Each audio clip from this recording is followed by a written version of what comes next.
Call the meeting to order. Good morning, everybody. Good morning. Start off with a roll call, please. Steingraber? Yes. Meek? Yes. Pinker? Yes. Myers? Yes. And Key was excused. Any word on how we do? I haven't heard it. Probably good.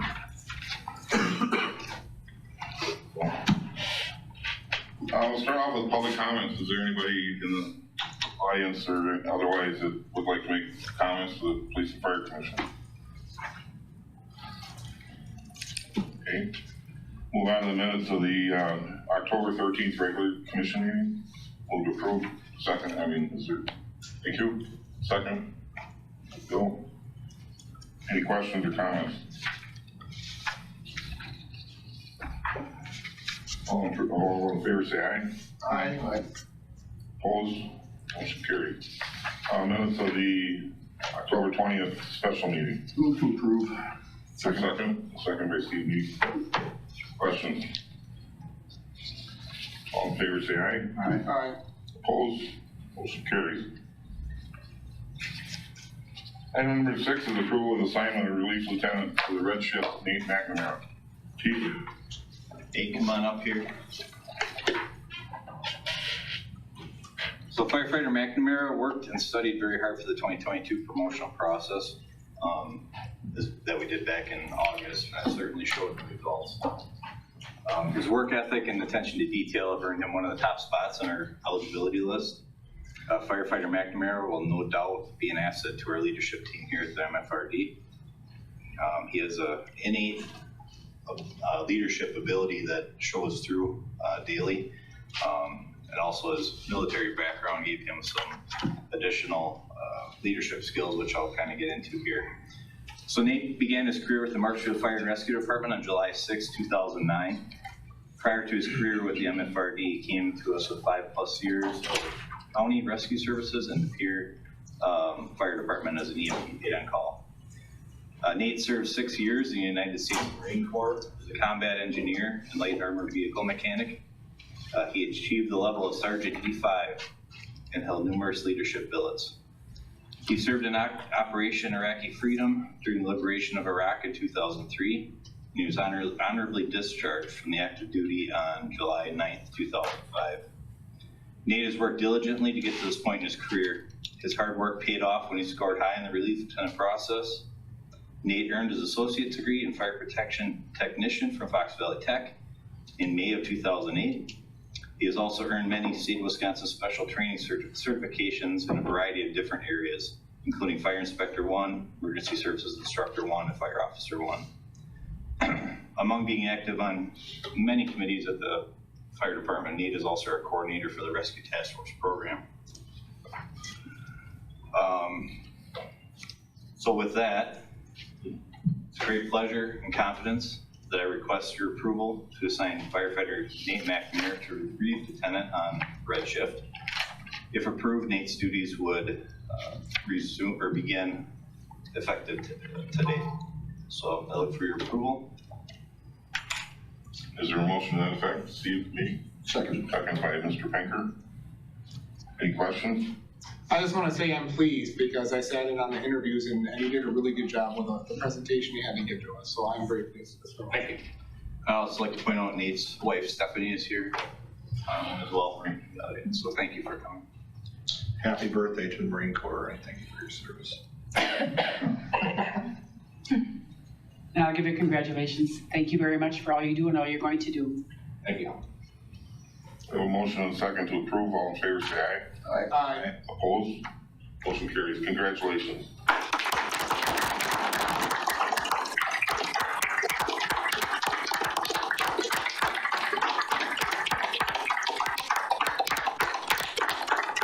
I'd also like to hand Nate his helmet with his shield on there. He'll never be able to hide again with it. There we go. All right. I guess it's better than white. Congratulations. Congratulations. Thank you. Congratulations. Thank you. Congrats.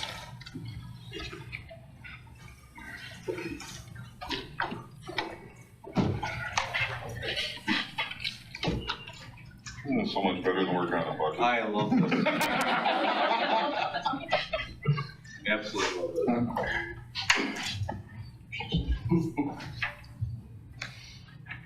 Next item is administer the oath of office and badge pinning for promoted Lieutenant Jason Shedd. If I can just do a quick.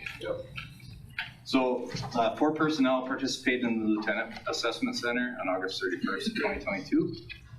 All 4 personnel passed the lieutenant process and have been ranked in order of score from highest to lowest. Lead Lieutenant Jason Shedd finished in the lieutenant process with the highest score and therefore is first on our eligibility list. A little bit of background on Jason. He's relief lieutenant currently, and he joined the Marshfield Fire and Rescue Department on April 3rd, 2006. Never afraid of hard work, Relief Lieutenant Shedd has always been an active member on several committees of the MFRD and was recently selected as chairperson of the Technical Rescue Committee. As chair of this committee, Jason will be attending specialized training and will be responsible for bringing that training back to us and then training the rest of the crews. Throughout his career, Jason has displayed a passion for fire investigation program and is the Secretary-Treasurer of the Wood County Fire Investigation Task Force. Jason continues to grow and learn as a fire officer. In January of 2021, Relief Lieutenant Shedd earned his bachelor's degree of fire science from Purdue Global. And in his free time, Jason enjoys spending much of his summer camping, fishing, and hunting.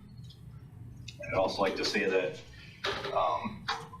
Jason is often seen in the lieutenant's office well after hours, working well into the night on various committee work and other activities. So understanding Jason's promotion to lieutenant was approved by this body last month. Today we'll be doing the oath of office and badge pinning.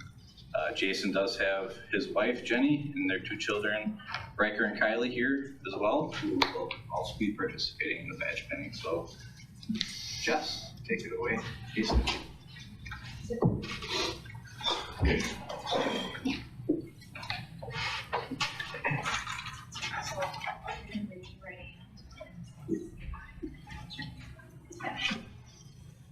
I, Jason Shedd, Do solemnly swear that I will support the Constitution of the United States, do solemnly swear that I will support the Constitution of the United States, the Constitution of the State of Wisconsin, the Constitution of the State of Wisconsin, and the municipal code of the City of Marshfield, the municipal code of the City of Marshfield, and will perform the duties to which I have been selected and will perform the duties of which I have been selected to the best of my ability. to the best of my ability.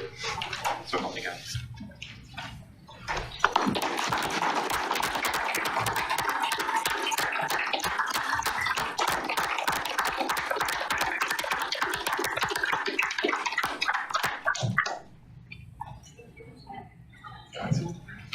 Remember, straight in and then down.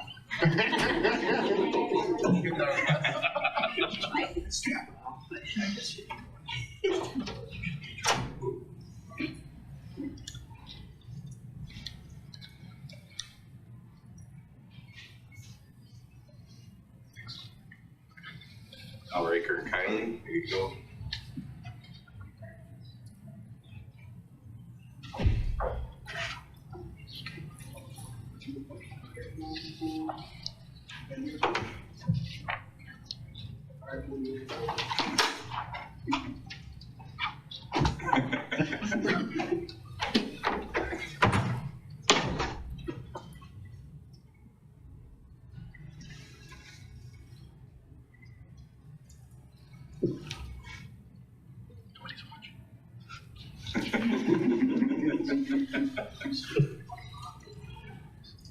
Yeah, that's perfect. Yeah, that's perfect. Let's get a picture real quick.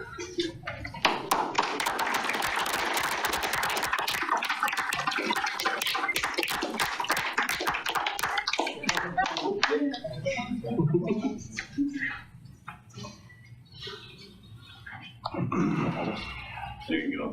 That'll make a good picture. Remember the badge I gave you.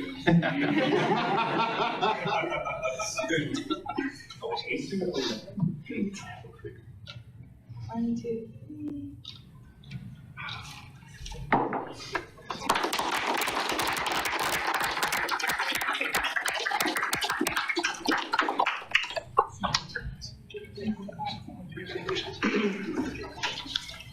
So there is cake upstairs in the kitchen. Actually, two cakes. The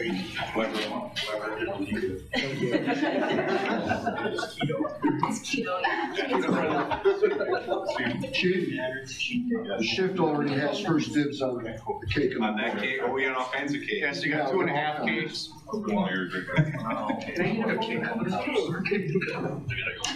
It's gonna be. Okay, so.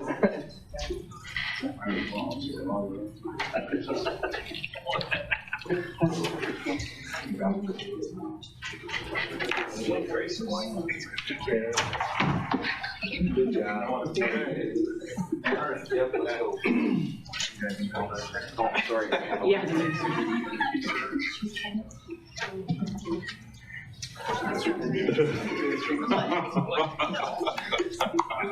Stick around. There's cake upstairs.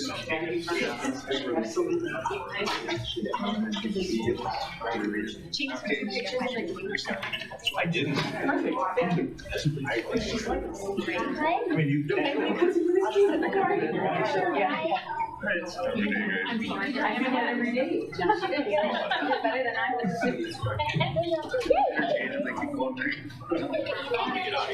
You carry it for me. Oh, no, you're fine. I was going down. You've got to do a presentation. Stephanie.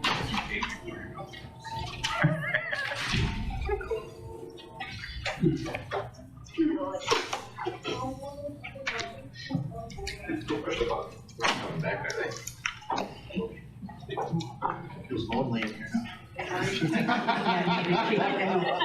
Way upstairs. You're on an island. All eyes are on you. That's right. Okay, we'll move into item number 8, which is review of fire protection week, 2022. John Altman.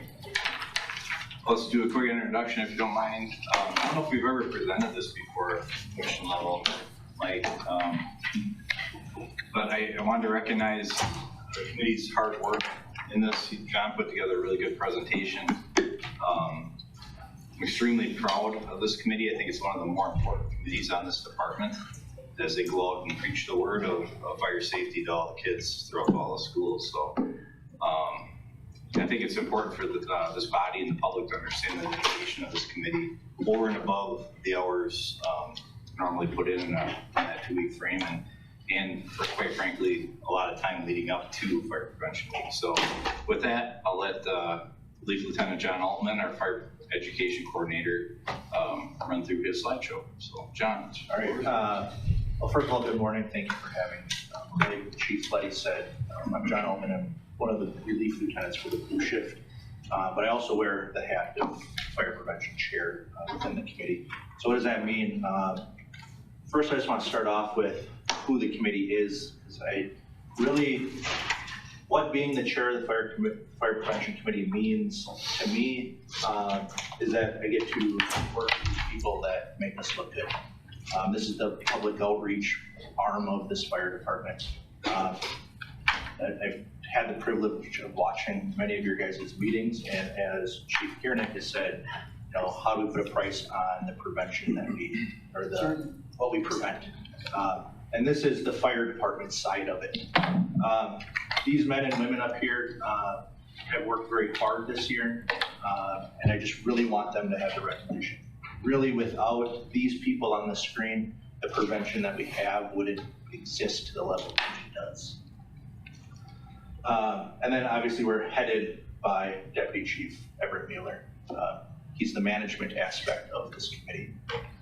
So I just want to go quickly with what we do, and then again, I don't plan on taking much time. Just a quick overview. October is Fire Safety Month. Fire Prevention Week is the week that holds October 9th. For any history buffs in here, October 8th to October 10th, 1887 was the Great Chicago Fire. Little more obscure fact was the same day, October 8th, was the Peshtigo Fire as well. Peshtigo fire was the largest natural fire in American history, killing over 12,000 or 1,200 people. Great Chicago fire killed about 300 people, but Chicago is bigger than Peshtigo, so it gets the credit. So what do we do during Fire Prevention Week? So this department finds it very important to go out and do public safety education within our schools. So we go to all of the schools within the Marshfield School District. So the Marshfield Public, Columbus, and then Emmanuel Lutheran as well. And we go to them, present, and I'll get into what we present. This year, I'm especially proud of the Fire Prevention Committee because we had to rebuild due to COVID. As everybody's well aware around here, COVID kind of put the brakes on everything. We had a pretty good program going into it. COVID stopped us. They said, you're not welcome in the schools, not just us, but everybody wasn't welcome into the schools. The first year we were able to get a video put out, if you guys saw the Freddie the Fire Truck Kitchen Safety video.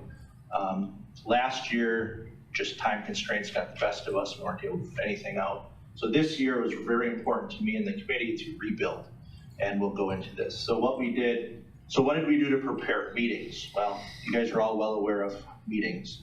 But starting in July of this year, we started meeting. All of the committee members would come down, meet in the conference room, we would talk. What do we want to do? How do we want to handle this?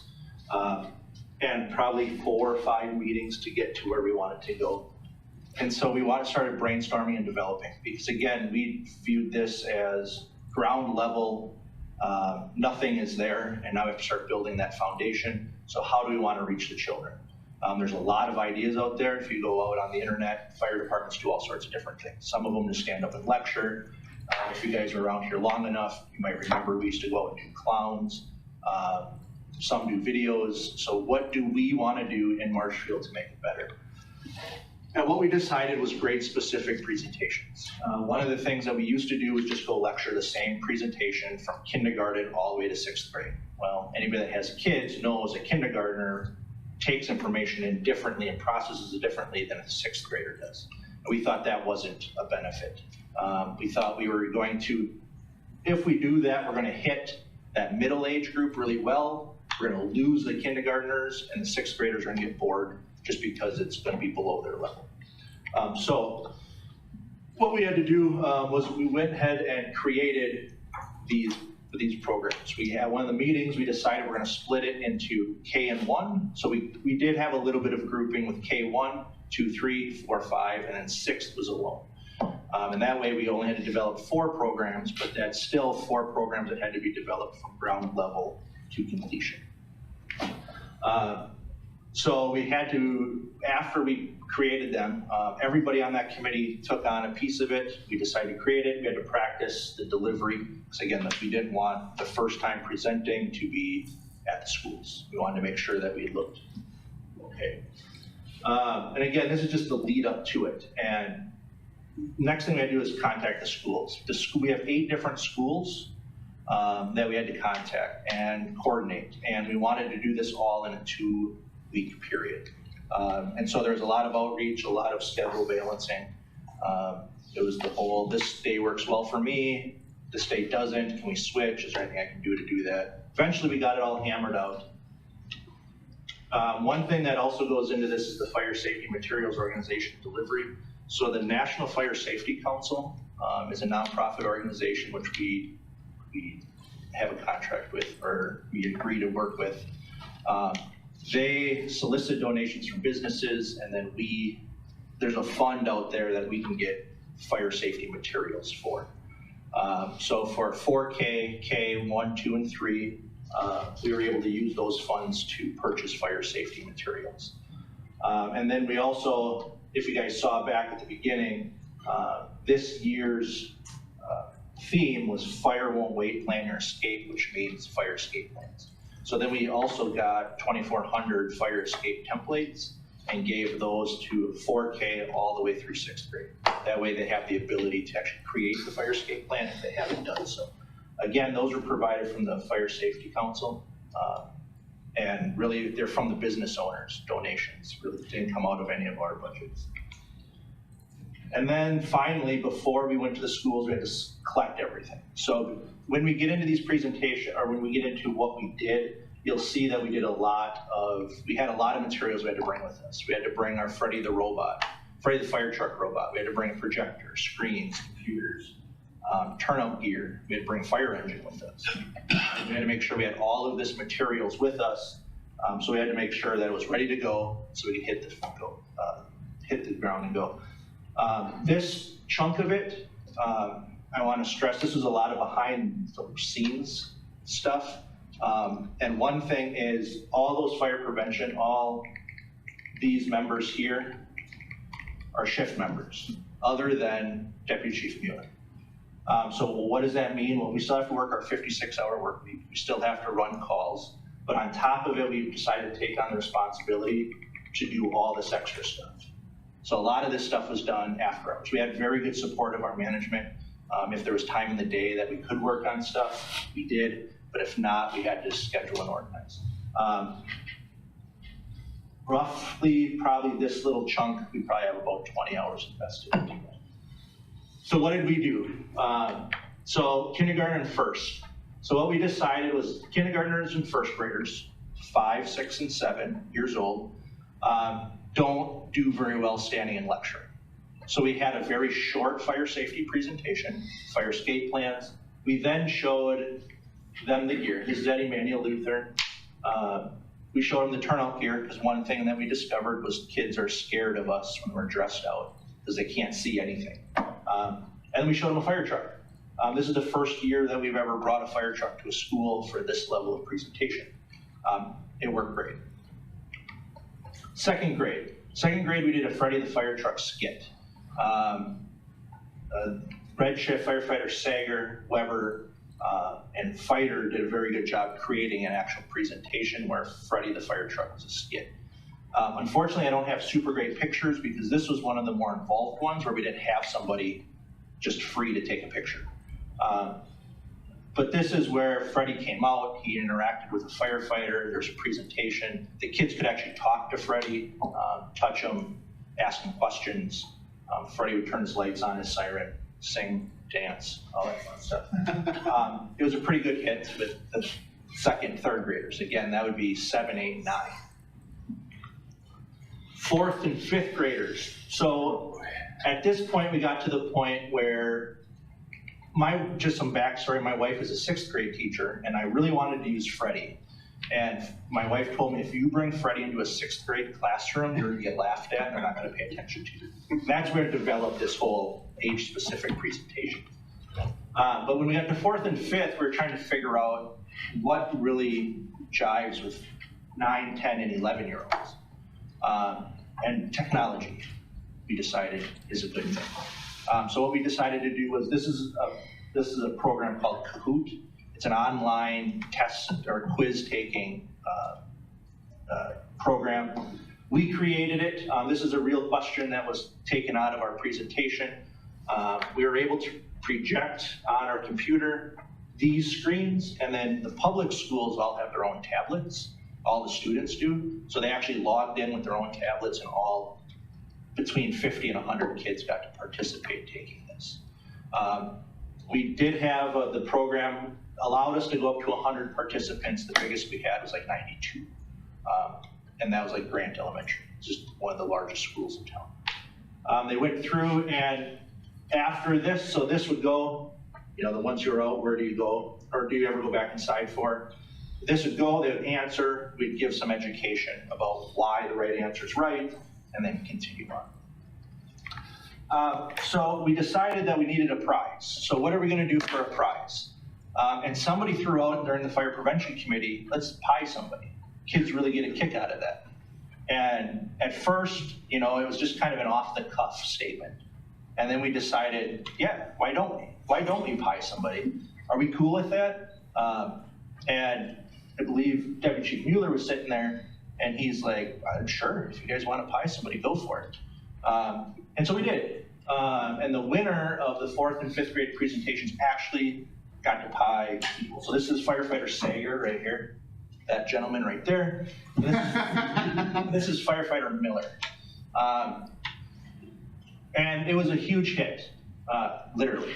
But one of the things I would really want to say about this is this whole presentation, we had buy-in from our management.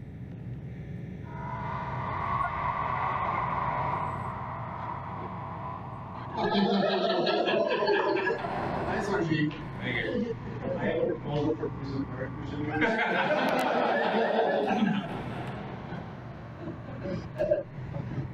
Let's see, let me next joke you one. So to Chief Fletty's and Deputy Chief Mueller's credit, they took all but these two pies. Firefighter Miller's son or daughter, I'm sorry, goes to this school and is a 4th grader or 5th grader, so he wanted to take the pie. This day, Chief Fletty was obviously busy with budget stuff, so you don't need to see that. So 6th grade. Yeah, I have that on video, obviously. If you guys want it, I can email it out. 6th grade. So what's going to hit 6th graders? So this is your 11, 12-year-olds. This was probably, my wife teaches this grade, but this was our hardest grade to come up with something. Because this is the grade where some kids are very young, mature, some are very mature. Some are too cool for school, some are, I want to do everything that school has to offer. So what do? We decided hands-on presentation. And so you can see here, this is also at Emmanuel Lutheran. This day we identified we need some smaller turnout gear for some of these children. And then we also had hose lines out, and we were actually spraying water. We had the JAWS units, or the hydraulic Jaws of Life tools. Kids actually got to touch and play with them. This really left an impact on them because they actually got to do the job. But before that, we needed, obviously this is fun, but we needed some sort of education aspect to it. So before we started, we decided that these kids are probably old enough to figure out why we come to the schools. And so I just want to show you guys these quick. These are 2 videos we actually used. We're not going to watch the whole things, but I just want you guys kind of an understanding of what we did. So what we wanted to do, again, fire safety plan, or fire escape plans was the theme this year. So why are they so important? So we just wanted to show how fast fire grows. This is stuff that Chief Fletty's been preaching to you guys, how fire doubles every 30 seconds nowadays, how fast it is. You could use this for all sorts of stuff.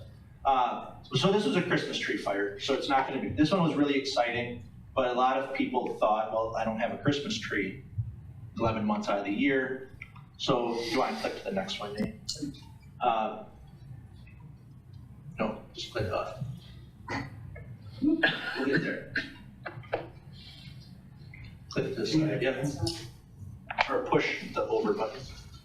Yeah, we'll get it. Just gotta get out of YouTube. You're in the PowerPoint. There it goes. Okay, so this is another one that we did. So this one's much longer, but this is just a standard trash fire that grows pretty excessively. Firefighter Sager will go ahead and just kind of skip through it a little bit. But we just wanted to truly show the 6th grade. We thought they were old enough to understand like why fires, why fire. A lot of kids, one of the things, I know the house pretty well, I why didn't fire escape?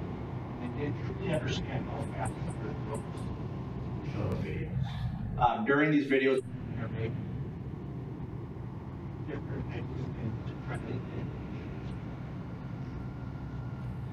All right, and it'll eventually flash. And so that was the big takeaway videos that we wanted to show. Again, we thought they were old enough to understand what these videos were portraying, okay?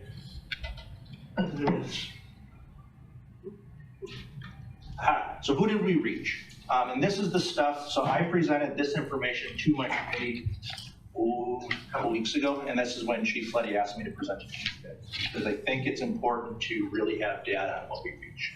So what did we do? We went to 8 different schools, 5 public, 2 of the Catholic schools, and 1 Emmanuel Lutheran, and we did 36 different presentations, which is 95 classes. In those 95 classes is 2,143 children plus 4Ks. I didn't include 4Ks. We did most of the 4Ks during this time, but I didn't focus on them for this type of presentation. I think we have one 4K left at the YMCA, otherwise we've hit all of them. So how did we accomplish this? Well, each day for the fire prevention presentations, we needed 3 personnel. You saw the hands-on, the Freddy skit, Kahoot, getting the kids under control, and then coordinating the pie, and getting kids shuffled around. We decided we needed 3 personnel per day. We did it over 9 days. So we did 8 schools in 9 days. We did Grant 2 days, we did Lincoln 2 days, and 1 day we had to double up. So that means we need 30 spots filled. Just in presentation time, we did 30 hours and 10 minutes. So what does that mean? That we did 90 hours and 30 minutes of personnel time. Simple math, it took 3 personnel over those 9 days. And again, I really want to stress that this is on top of our normal duties. This is on top of our responding to calls, training, doing any type of house chores, stuff like that. This is one of my most proud points up here, is my fire prevention committee covered this 90 hours and 30 minutes 100%. We didn't have any shortfalls here. We had full presentation. This is just, to me, this is again one of the things I'm very proud of, because they showed the commitment to go above what they needed to during this time. So I have some data. I know data is always helpful. I put out a survey afterwards. So on the Friday after our last presentation, decided to email out a survey. It's kind of like a Survey Monkey, but I didn't want to pay for it, so I found a different service. And I asked some questions. And the question here is, this was more for me, the lead up. And you can see, and it's a matrix style. And I asked 5 questions: disagree, somewhat disagree, neither, I somewhat agree, or I agree. And most of them fell into agree. One of them that fell into the neither was the fire department was accommodating to your schedule. One thing that we have a very hard time is this interrupts schools. This interrupts their schedule. They have it down. It's a science to what they do. It's amazing how they get everything done. But that was a neutral. And again, when I talked to my wife about this, she said, I would have graded you neutral there as well, because I didn't set it up. So I don't have any data for that. I sent this out to all 8 principals, asked them to send it out to all of their teachers. So that's about 195 people. I got, I think, 12 responses back, which is about 10%, which is better than I was anticipating for in the middle of the school year. So then I said, well, how are the fire prevention presentations? And again, I have everything from well-prepared, engaging, they're age-specific, they showed up on time, the time frame was good. And again, I'm pretty happy with those results. But the one that, again, I'm most pleased with is I asked about my team members. How is the fire prevention team? And again, none of them strayed away from agree, which tells me that when we sent these members out in the field, they knocked it out of the park. This was one thing that I was very happy with. And I have all this data if you guys are more interested in seeing like what the actual responses were. And I can get it out to you if you want.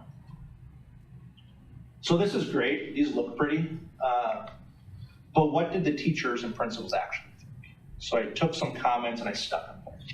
And these are quotes straight from there. I didn't alter them, other than I added 2 TO in one of them because it wasn't grammatically correct. Thank you for coming in. Amazing with the students, thank you. Thank you for coming to show the students the fire trucks, they loved it. The presentation, thank you for coming to our school. Your presentation was informative and engaging for the students. And the one that I enjoy the absolute most is this one. 5th and 6th grade said it was the best presentation they've ever had. Thank you very much. So this shows me, this is words from the teachers or principals. I don't know who they were, they're anonymous, telling us that we hit our mark. We're very proud of where we ended up. And so, again, I couldn't be happier with how we went. This is a building year. Like we said, it's going to be, our plan for the future is to continue on top of this. What can we do better? And that's why I put those surveys up, because we don't know what we don't know. If we don't get the data, we don't know where to go from in the future. So with that, that's what we did in 2 weeks.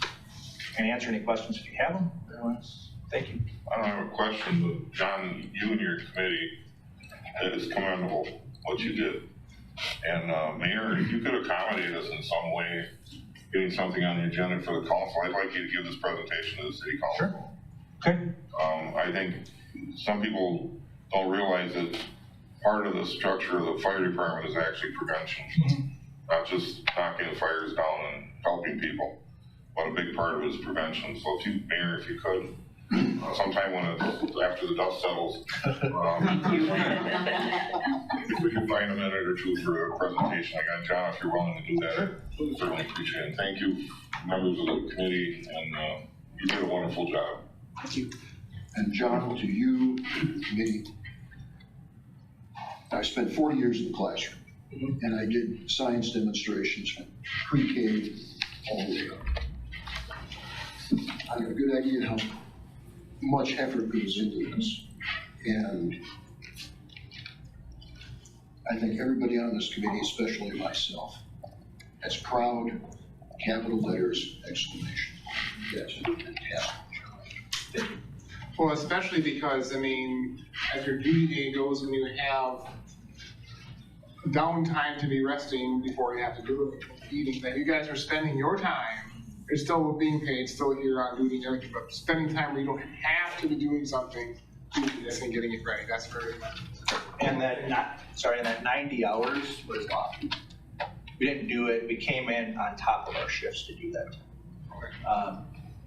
And so all the prep was done on duty, but most of the, I can't say all, but most of the presentations were done. So like I worked Monday, and then Tuesday and Thursday I was doing presentations.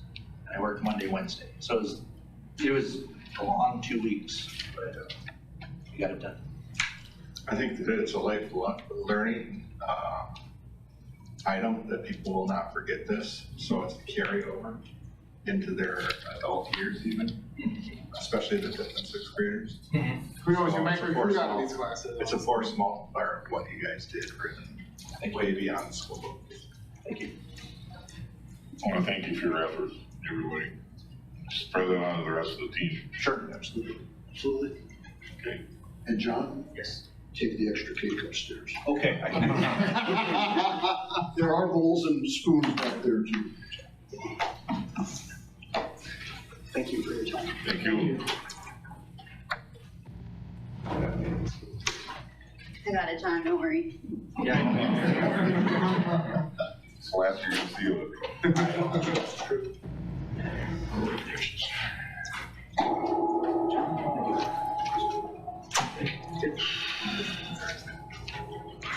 That's so refreshing. You really be proud of it. Yeah, great. Really good job, and we got a very committed group. I'm very happy with the results and everything, and continue to do great things each and every day. Next year, I think they'll astound you again. And this committee's work doesn't stop with just the schools. They're doing things throughout the year, getting things ready for, like Freddie, the fire truck will be at Hub City Days and Dairy Fest. They do different things throughout the year. This isn't it. This is just the big show in October every year. So very commendable work. Thanks.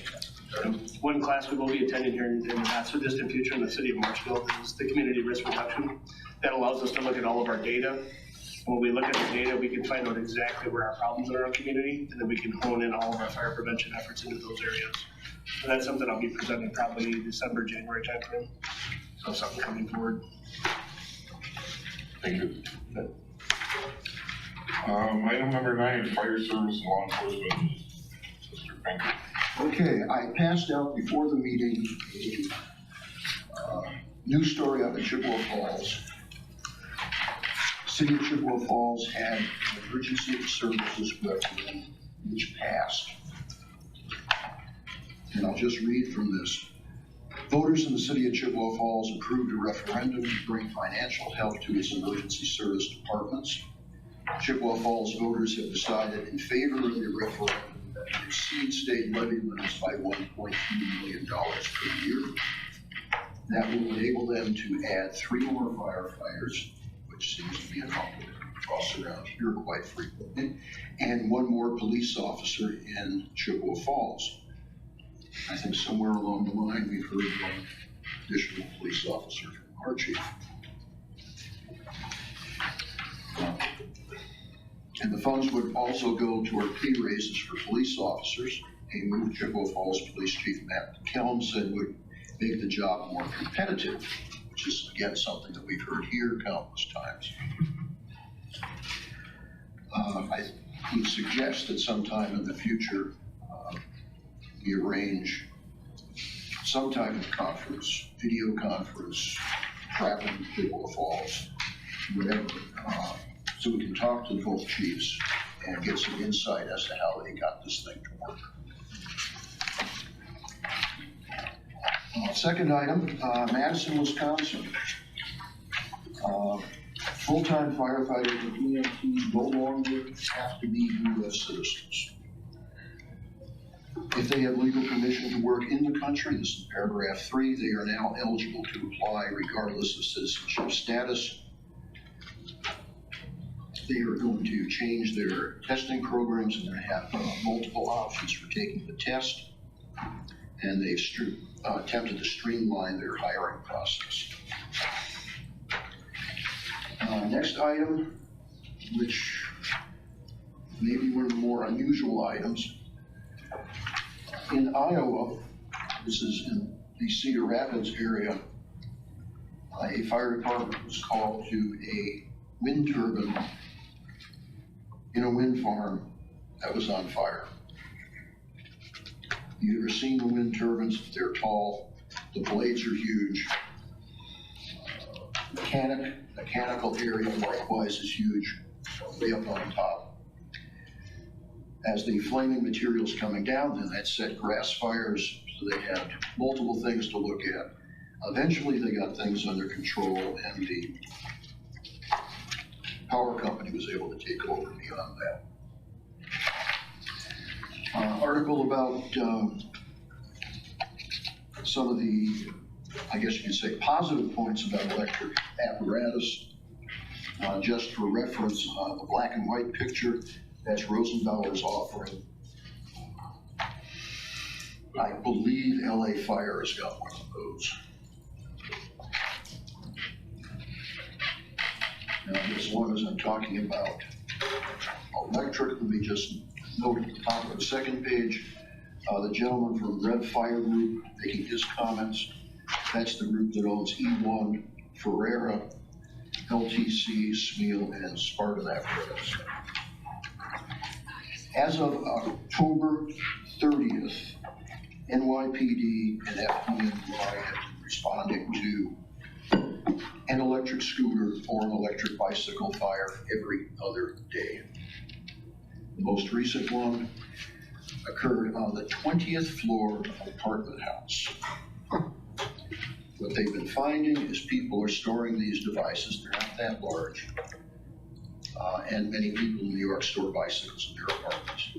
But they're storing them in their apartments, in stairwells, stair windows, and basement storage lockers. And they catch on fire, and the fires, as we found out, are hard to put out. The most recent one, a lady is trapped on the 20th floor, and FDNY did a rope rescue from the 21st, got her out on the 20th, and then got her down to the 19th. It's on video. It's rather impressive what they did.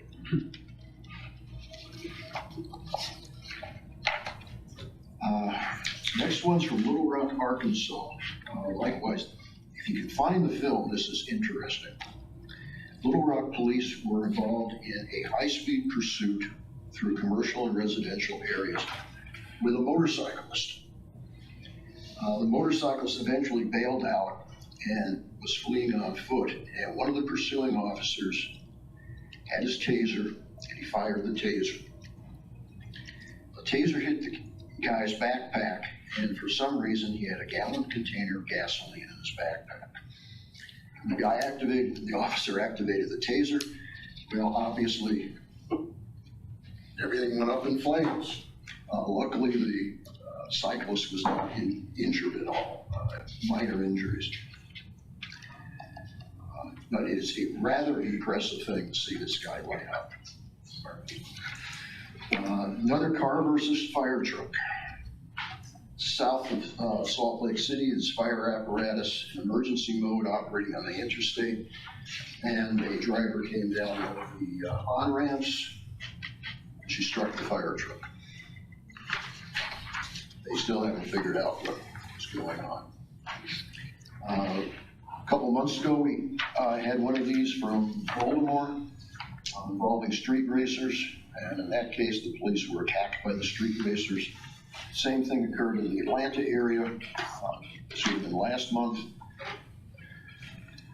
And as you can see, the racing complaints, racing, doing donuts, obstructing traffic, they blocked a fire truck. The first car to arrive was attacked and severely damaged by the racers who were kicking, jumping on the hood, breaking the windshield.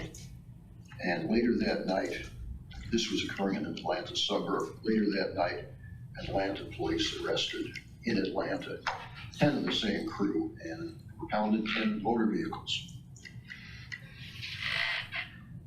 The next one, and I guess this fits in with John's presentation very well, though it didn't occur in a house. This occurred in Dinwiddie High School, actually Dinwiddie County High School in West Virginia. A teacher was conducting a demonstration using methanol, which is wood alcohol, and 3 students and the teacher were taken to hospitals and others were treated at the scene.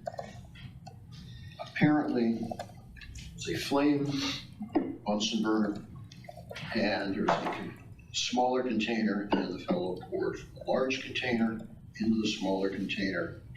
The methanol caught on fire, flashed, and he and a number of students were injured.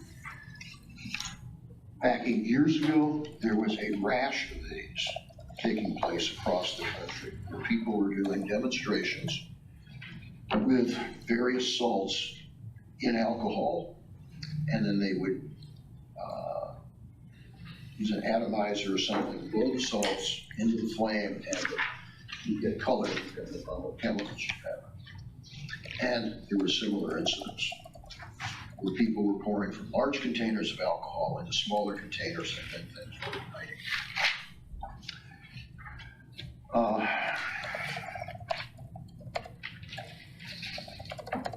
And it just, these things seem to cycle back. And I would note at the same time this occurred, there was an incident in Thailand of a similar type. And in that case, numerous children were injured in the incident. And unfortunately, many of them suffered 3rd-degree burns. And according to a colleague as a consultant, a safety consultant in Southern California, the children also suffered the severe damage of having their clothes melt to their torsos. I have not even ventured to guess what the pain would be to remove that from their skin. Now, I would note, after these things first occurred, then Deputy Chief of EMS and Owen and I wrote an article that appeared in Chemical Health and Safety, suggesting a way in which police and fire departments could help evaluate safety needs in public and private schools. Having been in public and private schools for 40 years, especially in small experience in private schools, but most of that in public schools, I know from experience, both as a short-term teacher and as one who has visited schools and has been involved in laboratory remediations, sometimes safety is at the bottom of It's laboratory safety. Sometimes at the bottom of the list, you've got school bus safety, computer safety, online bully safety, right down the line. Somewhere along the line, you've got safety in the laboratory. Being out of the classroom for a while, I can't tell you what the current status is, but from past experience, some of these situations are not good. I had mentioned previously Brookhaven, this is not in the material, Brookhaven, Georgia, beginning a drone program with their police department. They did receive final authority from the FAA to begin beyond line of sight flights with drones. Las Vegas Metro is now using 400 pre-positioned drones to respond to chronic hotspots for crime. That's their wording. These are activated by gunshot detecting microphones. And when they're activated, then they're up in 30 seconds, and then they can be controlled remotely. You may remember the Halloween incident in Seoul, South Korea. There were 475. There currently is a 475-man unit which is investigating that crowd surge and the response to that. As of the 1st of November, there were 154 casualties. 26 of those were foreigners, and 80% of the casualties were in the age group from 20 to 30, and then there were 11 teenage fatalities. On scene, the night of the crowd rush, there were 137 officers who were attempting to control that crowd.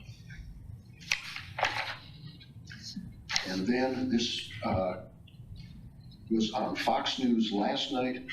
The City of Detroit, Michigan has raised the starting salary of police officers $10,000 effective immediately. And they have a multi-year contract with defined percentage increases each year. I've got a feeling in a big city they can't attract police officers, and this is the way they're doing it.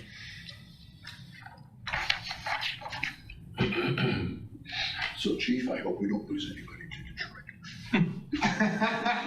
Don't lose anybody to anyone. Mike, it's all yours. Any other comments or things to share? Okay, thanks, Bill. We'll move to the next item, which is the request to approve the creation of allowance for doubtful accounts. Thank you for your patience.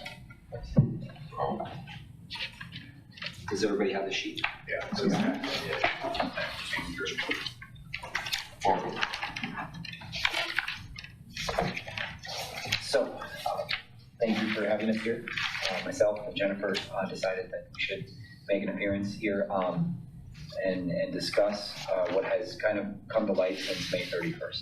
So, a lot of information has been given up and, provided to the council, to the commission, regarding how to get the EMS fund in track and in line. What really hasn't been spoken about is really the receivable balance that needs to have some sort of contra entry posted to it to make it look like what we actually have on our books is collectible. And that is what this is. So the graphic that I've provided for you is detailing out where a lot of those older balances are coming from. So you'll see it in years placed. And what that means is years placed inside of their collection buckets. So 2018, you have an initial charges of $254,000, but total payments are only $72,751 so far. In 5 years, or 5.5 or 4.5 years, you've only collected $72,000 of that amount. It is, and as you see, it is trailing downwards. This is typical in what collections go through. You have a high uptick in payments early, and then they trail off, and then they're eventually nothing. So the problem is you'll never get all of that amount in collections. And because of that, an entry needs to be posted to take out that receivable, because they're still statutorily collectible, and therefore they're still technically receivables, but you don't actually expect to get any money for them. So the idea here is that we have to post an entry, and unfortunately this probably should have been done years ago, starting with the first year, 2018. And that way, your squad would have known what the true budget should have looked like. And it would have been the difference between roughly that, my projection, the column estimated ending payments total at 73,800 minus the difference between the charges. So, and that's what is really being brought to light here. So, unfortunately, we have 5 years to catch up on, and this is a significant amount. And I don't want to do this, but we need to do it. So, sir. I'm sorry to interrupt you. The process for collecting is going through the agency. Where does it go beyond that, if at all? Could it potentially go to small claims court against these folks that owe money? It's also going on TRIP, so if there is any refunds that these individuals that are getting, it's being intercepted and being pulled from that. And TRIP is? TRIP is Tax Refund Intercept Program. It's through the state of Wisconsin, I Thank believe. you. So that's why it's critically important to, that's what it is. That's why it's critically important to nab a social security number Yes. of the individual that you're transporting, because that then ties into your tax return, and then you can become eligible to, that claim can go to TRIP. If we don't have a social security number, we can't do it. And then to just expand upon your question about collections, so our service provider LifeQuest has a collections process, you know, they will randomly select calls and they target that population for, I think it's a month of, you know, trying to collect, and then that'll cycle up and they'll target another group. They've indicated that they are facing further restrictions on how they can attempt to collect on these outstanding bills. So it's becoming even more challenging for them to even pick up this group that ends out in this category, what they're calling phase 3. It's really the end of the line. There's a little bit of success, but not a lot. And to give you, I'm sorry. So of any of these accounts that are outstanding and has gone through TRIP, has the city received any money through that TRIP process? well, yes, but I can't, I have not identified all of that amount. Okay. But in, no worries, good question. Actually, that column that has the V over top of it, that's the amount of payments that you've received from this collections process. So like in total. So it's trying to illustrate that amounts are being collected inside of collections processes. It's just, normally it's not near 100%. I mean, this is very typical from what I've seen in past precedents of being close to 30% collections rate. And this is just phase 2 and 3. This is, yes, phase 2 and 3 collections, yes. Basically, this only happens if you don't pay within the first 120 days. So like you've received multiple statements from the organization LifeQuest asking you to please pay your bill. And then they get thrown into another bucket basically saying, please, really, this is a warning, you're gonna be sent to collections, pay your bill. And then after that, you're in collections and you're getting collection calls, please pay your bill. So, and this is happening for 5-6 years. And then statute comes in and says, can't collect on it anymore, wipe it off. And that's what we're currently starting to see now. We're actually starting to see years that are in statute and basically have to be wiped out. And so I'm doing this ahead of time before you hit that, because you would have seen $20,000, $30,000 on your books every year subsequently. But now you're gonna see 150, 175 hit the books at that point based on the statute of limitations. So that's why these allowances are important. It's a principle of accounting that should have been followed. And so we're following it. Is there a late fee that's assessed against these folks also because you're paying? Some interest, yeah. Some interest is collected if it's collectible at all. That's the hard part. It's you're trying to get money out of people that really either can't afford it or just won't respond and are completely ignoring it. Those that we can, obviously we get you know, in that column listed with B, we get money from. But not, this is a very unfortunate circumstance with inside a medical building. Thank you. But yeah, so essentially, if the kind of highlighted areas on the right-hand side, this is sort of how the calculation works. And my calculation can be debated, as any calculation can. But it's total payments that we've received so far.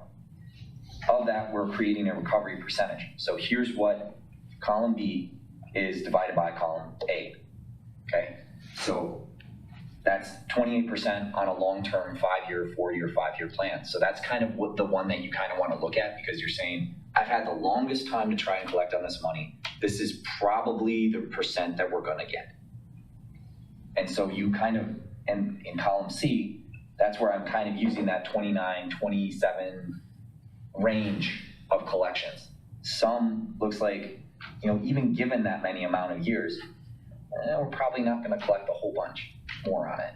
Like, some years are better than others in the fact of, like 2021, looking at that percentage rate of 24.6, collecting over the year prior of 2020, which is 22%. That year prior has had a longer time to collect, but is collecting less. It's just the population within inside of it. It's just not paying as much. So you look at more like averages. And that's essentially what I'm doing here and carrying out in the final column, which is the amount remaining to be collected. So I'm estimating on our roughly $964,000 balance, we have $75,584 that we're gonna collect. And that means that we need to initiate an allowance of $889,000. And this allowance will be updated yearly. So it may go up, it may go down. So we're using this calculation to build the methodology for future years. If we start trending downward, that means we collect less as time ages, that allowance would need to be increased. If we find our collection experience is going up, we can adjust that allowance down. But this is in preparation for the write-off that will eventually come. So that is the number for your 5-year cycle on collections. Correct. So this is a one-time catch-up. In your 2023 budget, we have built in a number for your 2023 billings that we deem or estimate using this methodology that by the time it has to be statutorily written off in 6 years, the percentage that we might ultimately write off after that 6th year is what you would record in 2023 to right size the amount of money you have available to budget. Because this is kind of a complex like issue, like I don't want to like minimize the fact that this is kind of weird to most people. They don't normally deal with this on a normal day. Accountants do, but not everybody in their normal days of business. So this is our estimate of what's going to be written off finally in the future from like 6 years from now for everything. It can change, but we create this estimate now in order to be prepared for every year along the line. And so what ends up happening is next year, $150,000 of this $800,000 might post, and we will back that, we will write that $150,000 off, and it will come from this balance, so that we're not, you know, gut punched basically on it. So we're ready and we're prepared. So if our balances with inside collections grows, that too would grow the allowance, and eventually one day we would see that 6 years down the line. So I wanted to kind of bring it full circle so you can all see that. So we will have actual write-offs, and that will go against our estimate. This is like building a balance for your estimate, or for your estimated uncollectibles. These things that are actually being written off versus what you're estimating. And those two might jive a little bit, and we believe that's the number that needs to be there. So unfortunately, it's $889,000.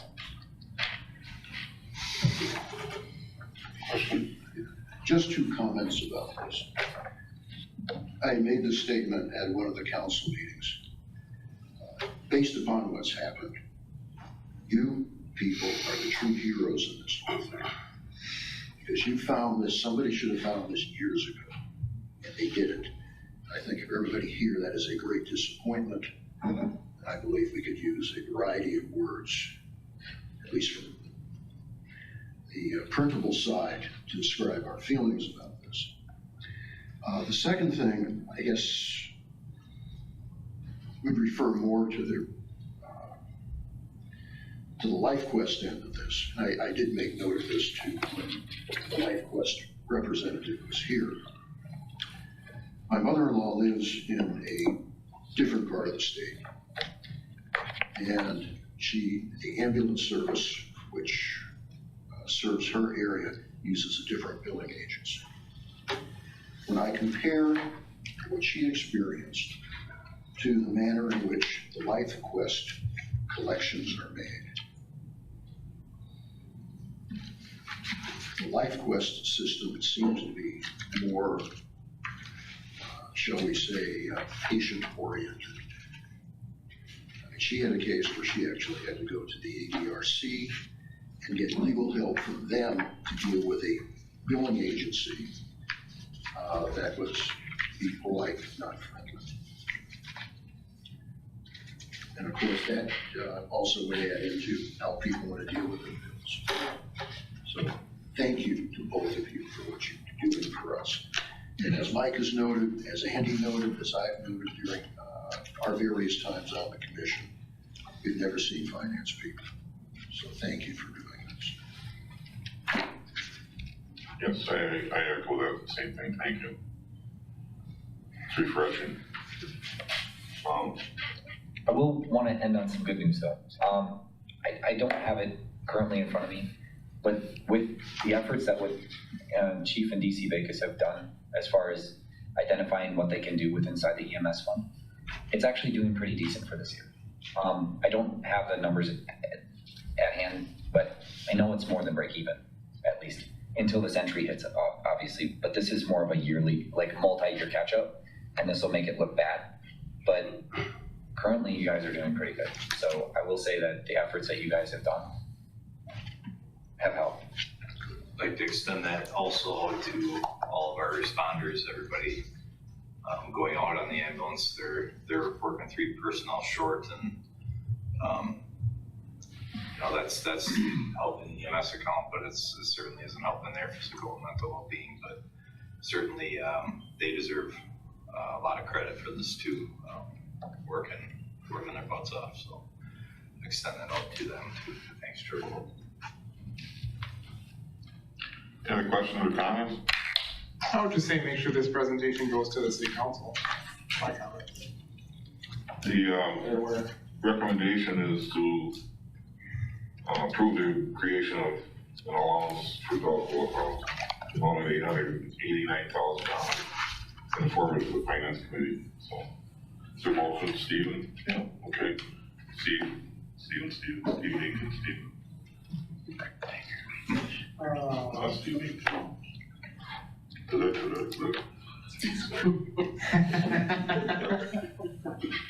Are there any questions or comments? Roll call, please. Steingraber. Yes. Meek. Yes. Pinker. Yes. Myers. Yes. Thank you. Yes, thank you. Next item is review of potential 2023 ambulance service contract with the town of Hartman and the village of Hartman. Here's the chief. Or ready? All I know is that we had received information back from ARPAN as far as asking whether or not the town could sign versus just the village and the town. The rates were given separately, the contracts were sent separately, or billed at least separately. Either town or village can sign. It's up to the department whether or not you guys can differentiate between town calls versus village calls, because it sounds like I believe the village is not interested at this point, but the town may be.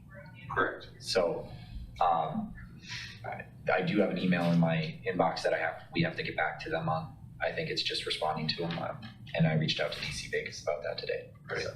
Yeah, so this is just, I guess the reason why we wanted to present this is everybody's in their budget cycle right now, and we still haven't heard back on either if they're gonna go, select us as their agency. But if one of the two does, when their budget cycle ends, this would take effect on 1/1 of '23. So we're trying to do this in advance, get approval in advance, that if either the town or the village does accept our proposal, that we would start 1/1 of '23, getting to respond. So I guess we're looking for advance approval if one of the two does select our agency. Are we going down there now, or is this a new thing? No, this would be new, so they have been with Pittsville, EMS. Previously they were with us. Yeah, years and years ago, yes, correct. They went back in. We do mutual aid to them when Pittsville is out, so they'll call for us for mutual aid. Yeah. So in the last year, we have been down there a few times. So we've already taken on some of their call volume. How is this gonna affect the manpower issues that we have currently? 10% of our calls are outside. This collectively, as we sit right now, without any approval of these two, obviously, but we have 10% of our calls to 13 different surrounding townships and agencies. So there would be a slight uptick in call volume. But there'd also be an increase in revenue, just being that we're providing that service and that's what they pay for in the contract. That was the commentary when we, at our last special meeting, that the fees from the agreements usually outpace whatever the cost are. Correct. That's supposed to. Yeah. Okay. I think at that meeting, it was like 400,000 or so off the top of my head. It's a little over. Roughing annually. So state, be very careful about contract negotiations as you in open meetings, please. Okay.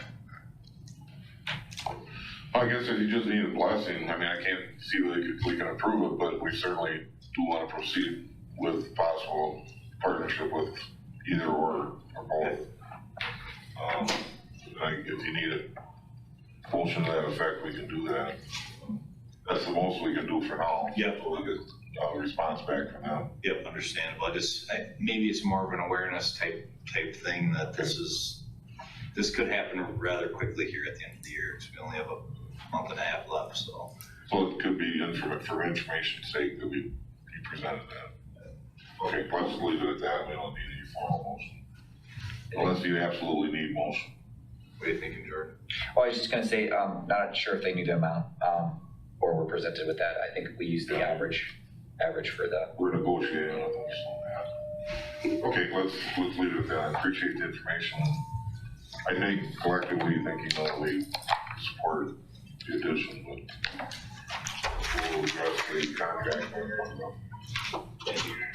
We need to do a special meeting. Okay, we'll do. Jennifer and Jordan, thank you. Thank you very much. I know you're busy. And I wish I could have moved you up, but.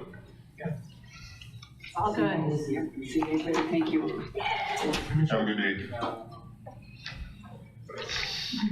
Okay, next item is a possible consideration of approval of pool payment policy. Is that something else?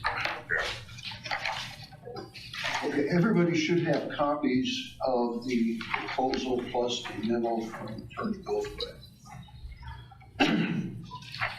He took a look at the draft that was sent to him. He used a large portion of that, he made proper reference to the whereas and ands and so forth. He thought that the material we sent to him was rather detailed, and he appreciated that.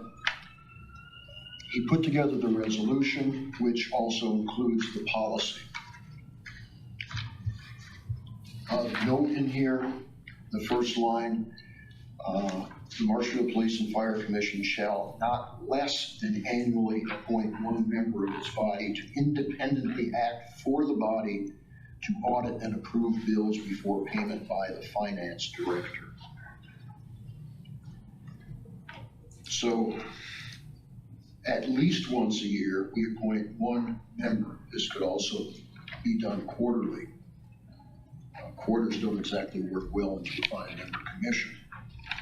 But by doing this quarterly, at least most of the commission gets to see what's going through on the bills. Admittedly, we do that somewhat similarly right now, but this would be a formal appointment for a commissioner to do that. In addition, you would need to appoint an alternate in case the appointed person is unable to deal with the rules.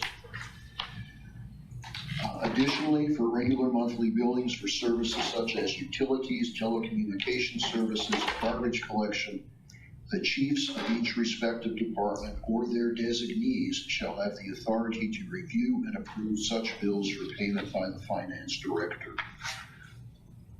And the last part, all bills and expenditures are subject to audit and reconsideration at the collective discretion of the commission. So if something really unusual would arise in the budget, it could come back to us and we could say, you know, yes, no, change it, whatever. Attorney Wolfgram's memo is rather detailed about this. I think in the fourth paragraph, he does make it very clear. I think it is better not to simply generally delegate the authority to approve bills to any member, but to have an official delegation of one member. Though, as he also notes, this is to be done at least once a year, so we can do this quarterly as well. We don't have the need to do that at this point. We have 1 month left, or what, a month and a half left on bills. Who's ever on the list we could appoint, take care of those. And then at January, we could establish a bill paying schedule. The only question I had was, and it's probably addressed, but the question I have, the concern I have is that it says designate at least one person. You know, I like the system that we have because, number one, it gives me an opportunity to oversee a month's worth of bills,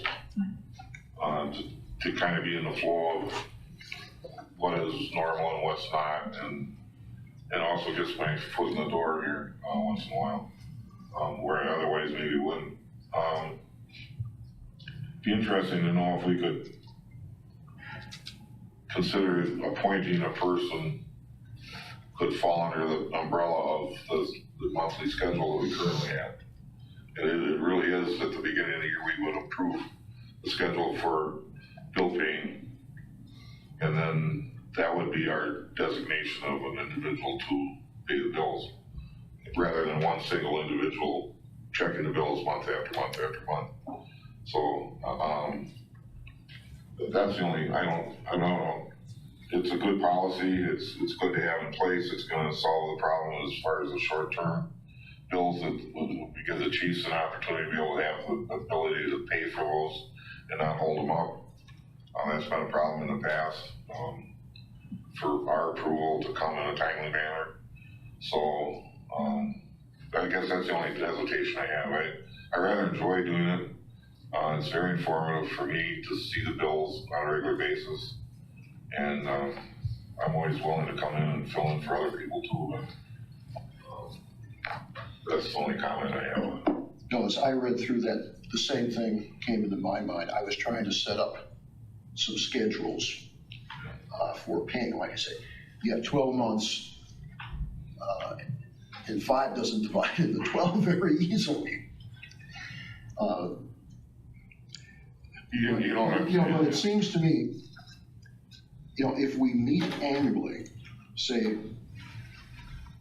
January, we could establish a schedule, because at that point we are appointing designating one person for each time around. And we don't have to delegate the authority by name. For instance, Mike, let's say in January, Mike's term is up in 2023. So we have, instead of having a name, it's 2023, Commissioner 2024, Commissioner 2025, where are we? Maybe in the 21, I guess.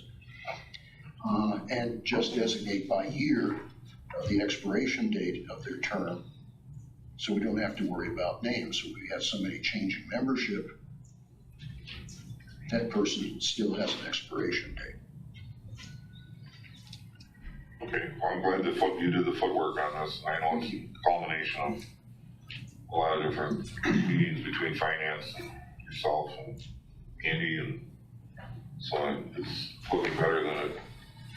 It's gonna solve that problem of the untimely bills and the problems that we had logistically for having the two chiefs have the ability to. We'll be watching. So anyway, as the agenda was set up, possible consideration of approval on the bill payment policy. Since it came to me, I asked for your approval. Okay, that's in the form of a motion. Is there a second? Steve Meek? Okay, any questions or comments? My comment was if if it would be that this appointment is less turned over as far as who's doing the bills, and the commissioners as individuals don't have the opportunity to have a reason to go into the departments, not that we should need to have a reason to go into the departments. It's based on those messages you sent before about things you found that the shifts are saying, it's incumbent upon us as individuals to make sure we're seeing the troops, as it were, on a regular basis. Both departments need to see us.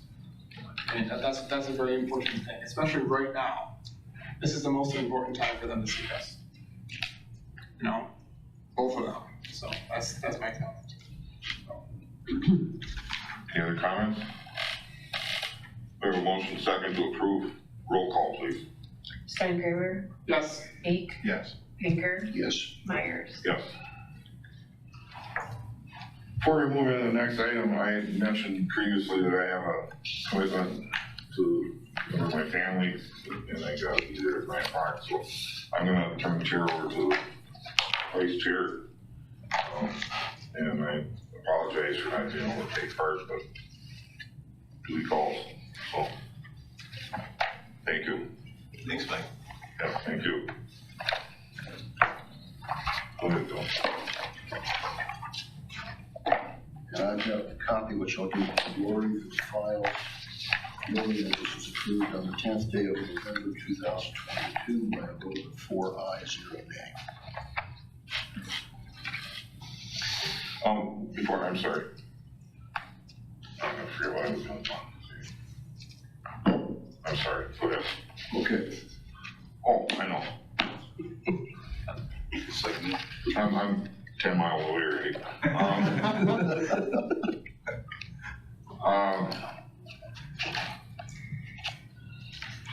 No, just go ahead. We'll follow up on it. I'm beginning to see why you're always late for our meetings. There's a song like that. There's something that came through on Facebook in the last day or two. It says, just make the decision. The streets are full of squashed squirrels who couldn't make a decision. That's pretty good. Just make the damn decision. Okay, thank you, everybody. Thank you, Mike. Take care, Mike. Yeah. See you tonight. Yeah. At this point in the meeting, I would ask Commissioner Keel to recess. Does anybody need a recess at this point? Push through. Okay, we'll move on to approval of fire department bills. Thank you. I have two sets of bills, one signed by Commissioner President Myers on October 26th and one signed by Commissioner Steingraber on November 9th. The only thing I saw in there that was unusual to me or something I actually just like to talk on is on page 13I. You'll see a bill in the amount of $3,510 for Class B foam. This purchase, as well as next year's $3,500 that we have budgeted, will also be used to purchase another batch of PFAS Class B foam. So right now, I'm sure you all understand the PFAS issue that's out there. We have 2,415 gallons of Class B foam currently in our station that has PFAS in it. As you guys know, and I informed you a while ago, the state of Wisconsin offered $1 million to get rid of this and collect it, contracted with North Shore Environmental. And it looks like we are going to get rid of all of our foam. I was a little worried that $1 million wasn't not gonna cover that, but they are gonna come and dispose of that at no cost to the city. So we're able to get involved in that program. Due to the fact that we have so much, we have 2 trailers that contain 550 gallons each to help protect the Marshfield Utilities, their site down by Mallard. They have 2 large diesel silos out there. Again, that's 1,100 gallons right there. So what we're doing is replacing the old Class B foam that had PFAS in it. There is, I gotta commend Deputy Chief Clemens. He did a lot of research. So there are 3 or 4 PFAS-free foams on the market. Madison Fire did some independent testing of those PFAS-free foams, and there were the majority of them actually had a small amount of PFAS in them.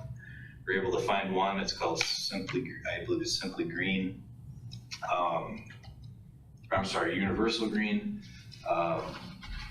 Class B foam that was truly PFAS-free. So that's what we're going with. We're currently working with utilities management to figure out how to clean the trailer because the piping does have PFAS foam in it, so it needs to be flushed and cleaned and decontaminated. And we're also working with them on how to replace those trailers, all that foam in those trailers.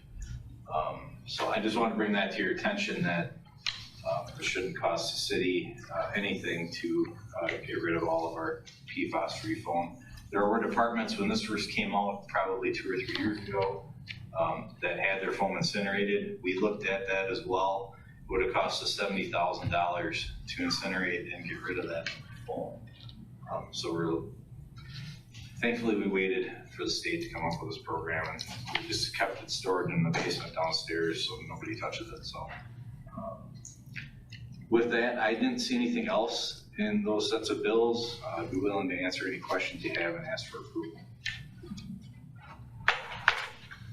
Out of curiosity on the foam, is there a shelf life on that, or how does that usually work? So the new foam, they say after 10 years, you're supposed to test it or have it tested. I don't know what that means. Old Class B foam, pretty much the shelf life was forever. We have some from 1982 downstairs or thereabouts. Foam as old as me, that's how. Yeah, you want to leave it sealed, and this is sealed. Otherwise, the old Class B foam would turn into basically snot is what it would look like, and it did not work well if air hit it. So you had to use it immediately. You couldn't keep a half a bucket of it. This new stuff supposedly isn't that way, so we will test it after 10 years and see what we have. So. And the old Class B foam used to be animal-based, so that's why we have the separation. The new stuff is synthetic-based, so that's why we're having the problems with the PFAS. Okay. I do have a question, and I'm not seeing it on the bill at least for this month. And I noticed on the police department's billing yesterday that the phone service for long distance calls are being charged for. I don't know if that's a separate service that handles our local calls. I'm dropping it kind of to both departments. So I believe in talking to Cindy from the PD that we don't use Spectrum for our phone services.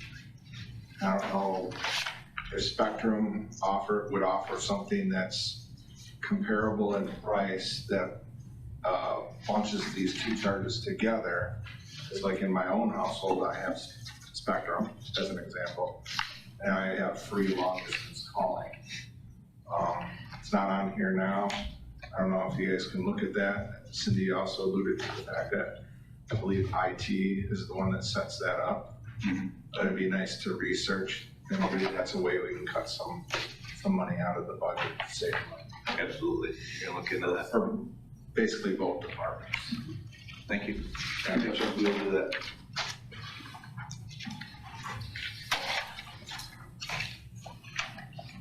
Any more? Okay, we need approval on the fire department bills. Lori, Steve? Yep. Okay, motion by Steve, second by Steve. Yeah. Sorry. We're going fast. Steingraber, Yes. Meek, Yes. Pinker. Yes. We'll move next to the police department bills. Chief? Good morning. I'm hoping that my strategy to lull you into submission with the fire department going first is working. With that, I'll carry on. You've got two packets of bills. One you would have received today, and that one was signed by Commissioner Meek yesterday. The other one was signed on October 26th by Commissioner Pinker. A couple of items of note that I want to bring up. First is in the first packet on page 14D, like David. There was a bill from the city garage for concrete to be delivered out to the range of 500 and some change. I wanted to reach out and publicly announce that Chris Hawley has a great working relationship with our department, and he has subtracted the labor cost. And so we were only paying the cost of materials, which was a decrease of about $300 from that, which you should see on the next side of it. So I do think that our city has a great working relationship with each department, as an example. In addition, we have in the second pack, you'll see that there was a bill for about $35,000 for a pickup. That was budgeted out of the CIP from last year, so it doesn't affect the general fund, at least not directly. But we did receive that squad car, which is phenomenal for us. We didn't know if we were going to be able to get it. Those are the two items that I noticed, but I'm willing to answer any questions that you have. And also, I would ask that you approve the bills.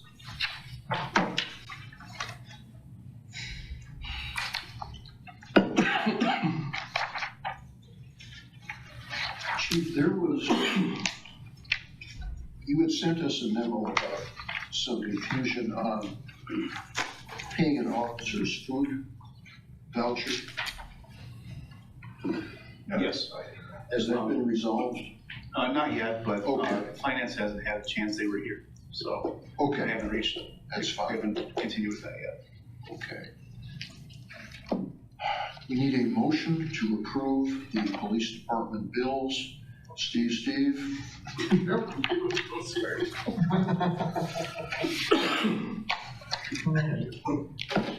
I pray every day if we ever get another commissioner to do this fee. That'd be cute. It'd be much easier to keep notes. Well, maybe, maybe not. Lori? Steingraber, Yes. Meek, Yes. Pinker. Yes.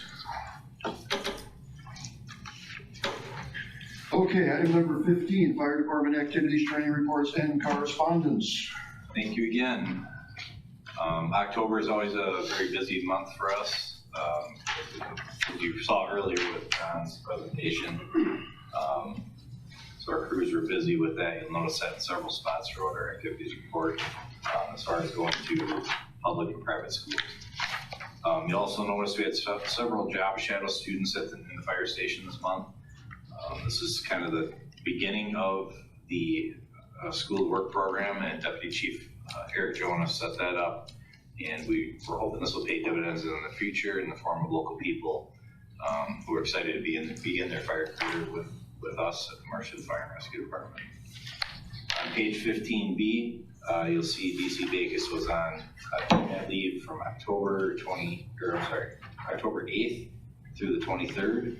He was down in Florida to help those residents down there in the wake of the damage that occurred from Hurricane Ian. So I wanted to definitely recognize his efforts for that and time away from it here in his family. On page 15D, as in dog, I'd like to recognize and thank Mason and I. They delivered lunch for the on-duty crew one day, so that was very nice of them. We have good working relationships out in our community, so that's great. And that was both departments, police and fire. Delivered for all three shifts, so they did a nice job. So we gotta thank them for that, especially publicly. Call volume wise, we're only up slightly over last October by a few calls, although we're still very busy with 323 responses. We're still on pace for 4,100 calls of service this year, which will shatter our previous record set in 2018, which is 3,742 calls. With that, on pages 15K through 15S, you'll notice you'll find several thank you letters from children. Some pretty colorful artwork in there. We always enjoy receiving those. Other than that, I'll answer any questions you have regarding our Tuesday report and ask you to put this back on file. Steve, questions? Oh, no. On 15A, I go down to item number 6. Chief Letty attended the Mavis State Rep. I had the opportunity last week to sit down with one of the aldermen and describe how the responses would go in our Mavis area. And I think it was quite revealing that with some of the time and distance elements that were involved. Continuing, this is about Deputy Chief Bakos and his work in Florida. I know he doesn't like PR, appearing on TV, but is there any way we can get some PR on this one? I mean, this is significant. Yeah, we can certainly try to do that. I mean, the young men from Channel 9 seem to be here quite frequently. Right. Perhaps we could get them to come in, and, if we have to, order the chief too.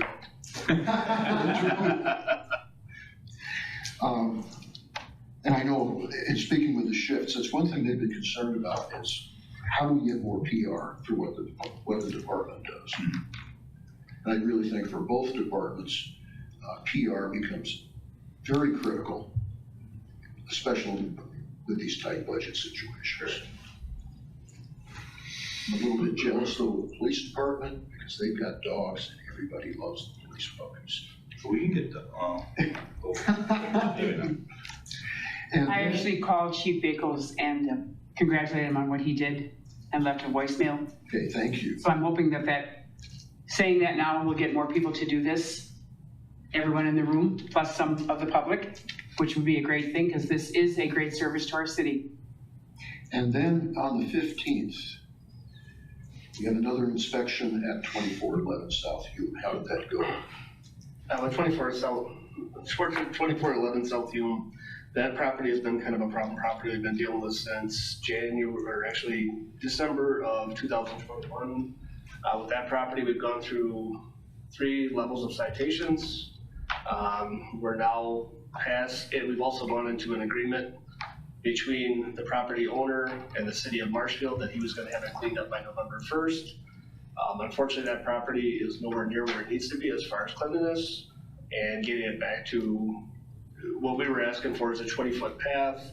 We wanted items pulled back from the building. We wanted at least a number on the outside of the building so we can identify what the building is. I mean, unfortunately, because of the interaction we've had, we understand what the property is, but every property in the city of Marshfield is supposed to have a number on the building. Unfortunately, you can't see the front of the building because of the amount of items and storage that's on site. Some of the storage, there's just a lot of items. And we have a lot of problems with pallets as well, so that was another one. The pallets are far too close to the building. They're supposed to be 50 feet back. You can have pallet storage, but unfortunately, each just got too much stuff on site. So I think I've got some information on to have the city attorney, Harold Wolfgram, and we're trying to work through the details on that along with other city staff because others do have orders on that property as well. So that's kind of the update I can give you at this point, but fortunately it's an ongoing saga. Yeah, okay, thank you. Need a general motion to approve and place on file. So move. Take it anyway. 1, 2. Okay, all in favor? Aye. Aye. Next item, some of you may be familiar that there was a bonfire incident in Shawano, or in Shawano County. I asked the Deputy Chief to contact the Shawano County Sheriff's Office, find out what, in some additional information on the news. And of course, this is still a current investigation. Chief? Okay, Commissioner Baker did contact me to reach out to the Shawano Police and Fire Departments that actually dealt with this call. This was over in Maple Grove, which would be in Shawano County. It's a small township over there, the township of Maple Grove. And I'm actually gonna take you to 17A and 17B, which was a letter that I addressed to Steve Barr, City Administrator. I'm gonna read this verbatim because this is the information I was able to find on this incident so far. There was an incident that recently happened in Shawano County regarding 30 to 40 people who were injured at a bonfire. A 55-gallon drum of diesel/gas that was believed to be a quarter full was placed on the fire, which then led to rapid acceleration of the fire. Injured bonfire attendees were transported via personal vehicles to local hospitals in the Green Bay area. The Sheriff Department was not notified until hospital personnel contacted them after receiving multiple burn victims at their respective facilities. So this incident could have been alleviated by a well-regulated bonfire ordinance and would have allowed the following. The fire department could have completed a site visit to assist with planning and education of those looking to have a bonfire event. Number two, a designated person would be in charge of the situation to ensure that appropriate fuel is being placed on the fire and proper procedures are being followed during the duration of the event. If warranted, due to the size of the event, the fire department could staff the event with an engine and an ambulance, which would allow for suppression/injury control if needed. And the authority having jurisdiction, fire, sheriff's department, and also police department, would have been aware of the bonfire location and was designated to be in charge of it instead of hearing about the incident via third party. That's one of our concerns that we always have, that if we're gonna find out about an incident that could have been alleviated through prevention and through proactive approach versus a mitigation approach, which means it's all reactive and we're trying to catch up as to what all the events were. So that's kind of what I found out with this particular situation. I'm still trying to get a redacted report from Shawano County, and I'll continue to pursue that once we get a little less items on our docket as far as the budget. Once we get through this part of it, I'll continue to pursue that. But that was the information I was able to find. I mean, this is something that could have been alleviated. There should have been no reason to have that kind of situation happen if there had been responsible, at least a responsible party on site that could have, stopped that from happening, having our 55-gallon drum put on the fire. So I think this is all stuff that really could be stopped as far as the behavior ahead of time. Just a good education process. That's information I have on the Shawano County. Moving then to the bonfire ordinance update.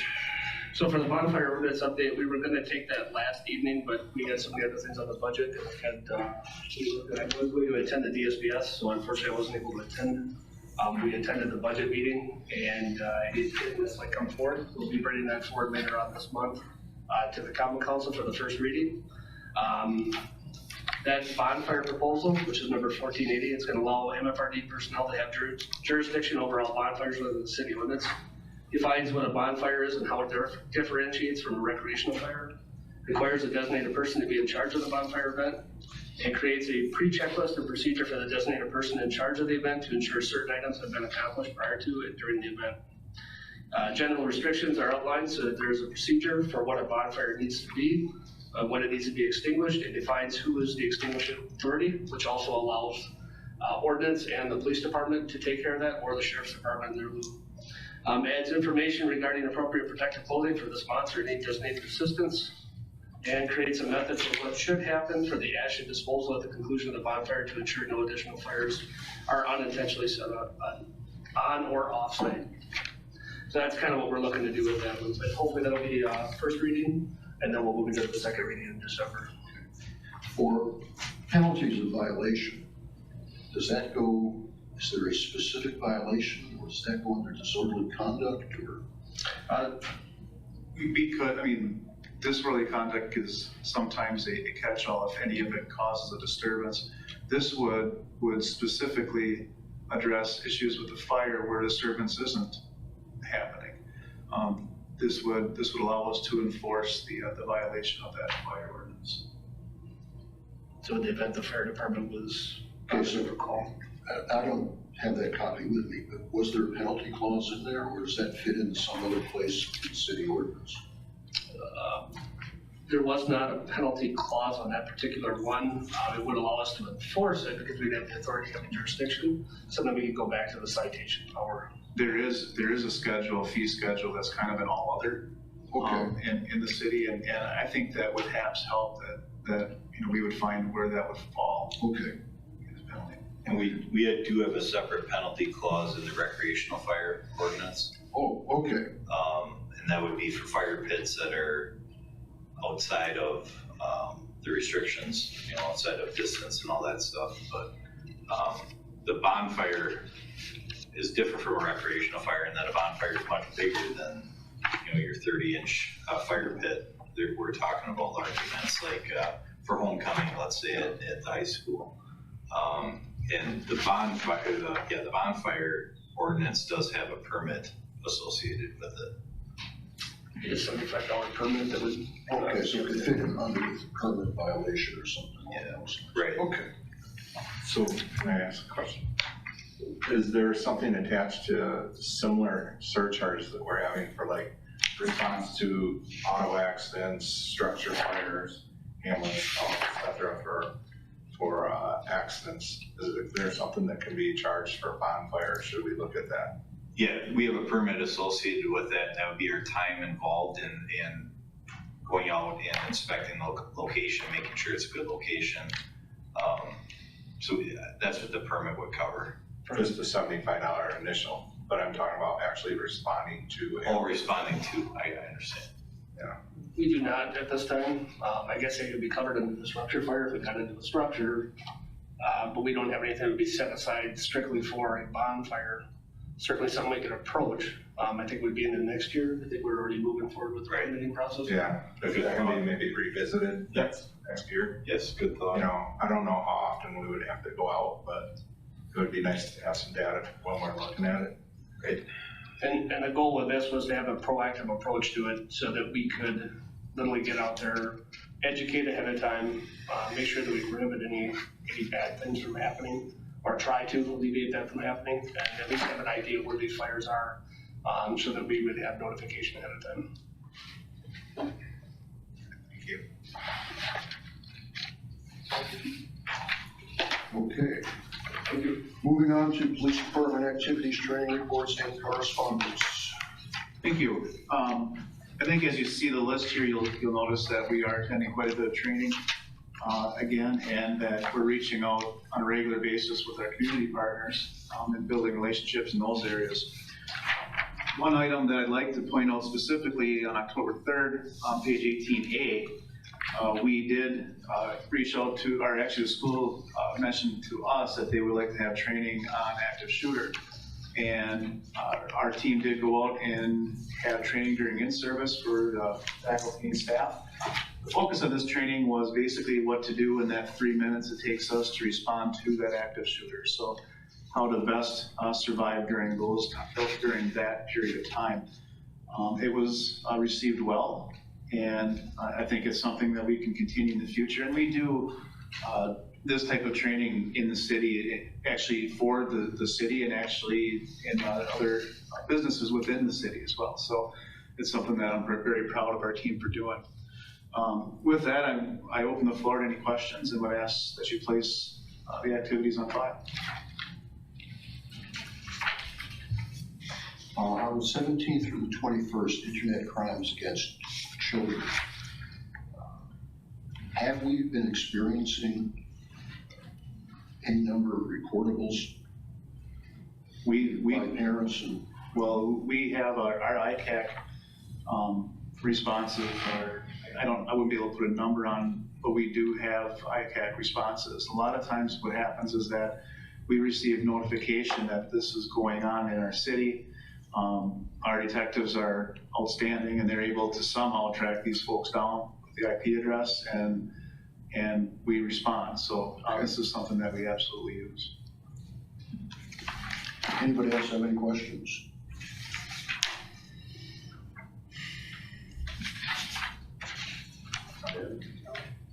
Receive and place on file.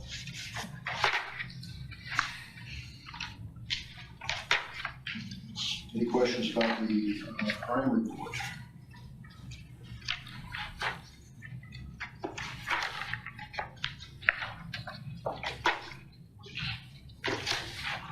Chief, at the top of 18E, theft of motor vehicle.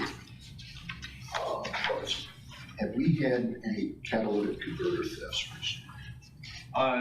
Recently, I don't believe we've had a lot of reports of it. We did have it earlier in this year, and last year we had a real rash of them. And to my knowledge, at this time, we don't seem to have very many. Okay. Next item, update on police billing policy. Yeah. Our billing policy, we had, in the past, we had a billing policy. However, it seems like when we switched to Lexapol perhaps, or I don't know the history, but we didn't appear to have one anymore. We were operating under the last policy, and the costs that were associated then, which are different now because the costs are related to what our wages are. So I revisited this and developed, updated our policy and developed one that would be consistent with Lexapol's. We have a fee schedule that was also attached in your packet, which would be more consistent with the current rate. We did get the current rate of pay for an officer through finance and established the fee based off of that. We would bill at quarter hours for something like an alarm. After the third one, we could bill at quarter hour response times. We would have the option to not bill in specific circumstances as well. We also made a flat fee for things, our services that we provide, fingerprinting, for instance, or if we have to store an item due to a crime, we can bill back for those instances as well. Again, we do hold the responsibility or the authority that in special circumstances we could waive those fees if absolutely necessary. I guess I would ask that you review this policy, and if approved, we would move forward as it's written. Do you want approval today, or? I would ask for approval. Okay. Do we have any questions about the billing policy?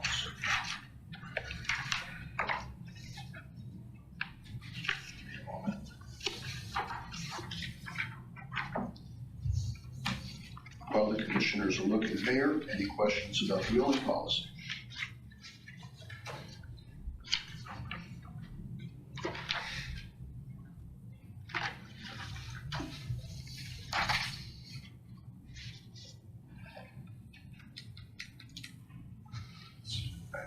I am wondering about this alarms and subsequent alarms. What is the rate for those subsequent rates? We would pay, or we would charge at a $80 per hour at a quarter hour increments. So You may have mentioned that. I was reading some. Doesn't work. Thank you.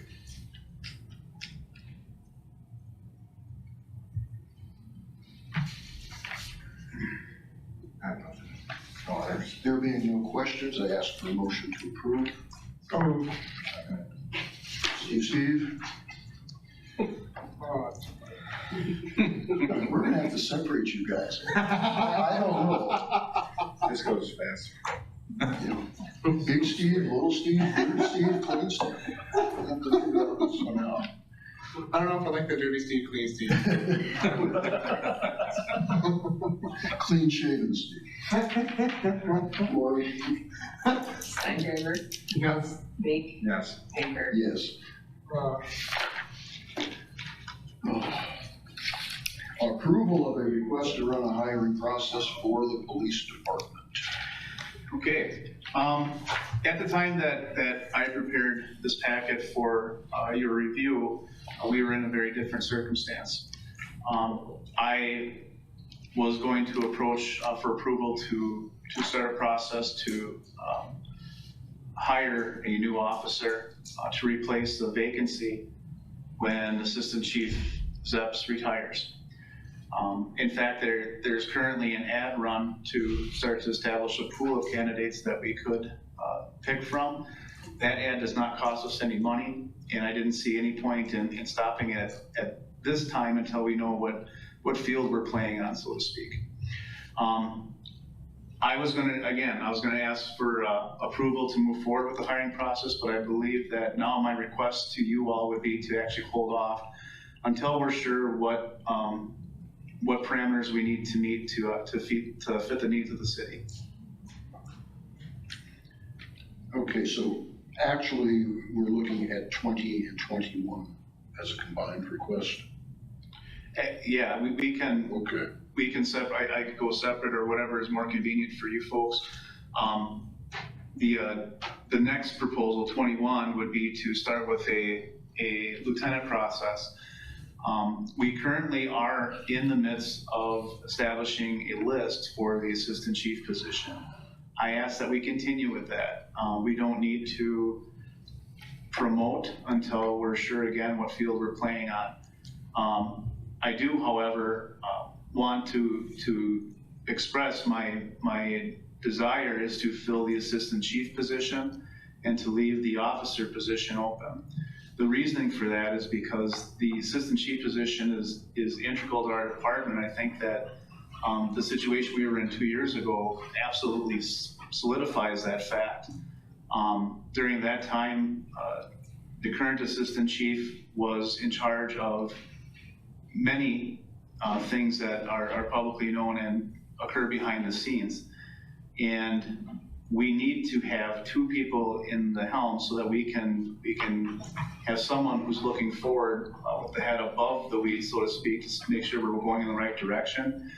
And at the same time, someone that's able to handle the day-to-day operations. And so the chief and assistant chief work in tangent in that arena. And I think that it's pivotal for the stability of our department to have that. That being said, the applicants for the assistant chief position right now are both lieutenants, and they're both very qualified for that position. However, it may be best to hold off on that lieutenant process at this time until, again, we can devise a strategy when we know what hurdles we need to overcome.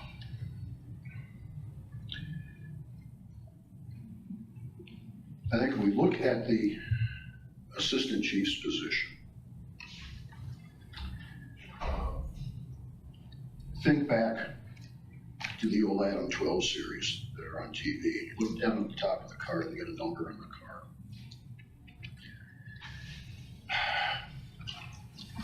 Consider that as the assistant chief, and above that, we've got the chief who's looking for the big picture. Not that the chief is not on the ground, but we've got somebody that is on the ground, and then we've got somebody that's taking the big view. For the hiring process, as a commissioner, I believe we should go through with that. The assistant chief is a valuable position. Knowing some people that say outside of public service, but they are in larger organizations who don't have somebody immediately below them, they're overworked. They can't, let's put it this way, they're swamped by paper and they can't work with their personnel. So we need to have some sort of division on this. And like these people that are in other agencies, their planning falls apart because they are dealing with too many irons in the fire. So I seek a motion to approve the request to run a hiring process for the police department as outlined in the memo. Do I have the motion? Can I ask a question? Sure. I wasn't able to attend the common council meeting or the meeting before that with council, et cetera. How much are they looking at cutting from the police department budget? I had heard, and I don't know if I can give the amount here. Go ahead. $125,000. That was the amount that is proposed in front of council at this point. It hasn't been voted on, so we don't know what the exact amount will be. In addition to that 125, from the budget that we proposed to you, there was about 30,000 cut from that, over 30,000. So, you know, overall, from what we proposed to this body, we're looking at about 150,000 that we need to make up. A new officer costs approximately $95,000 with wage and benefits, according to our finance department, which is the lion's share of that amount that we need to make up. And I can hold off for a year. It's gonna be hard, but I think that's something that we can do. And then, you know, there may be another retirement in our record staff that we can hold off on hiring. There's not many upfront, and there's a lot of responsibility up there, especially with timeliness needed to prosecute and arrests that we make.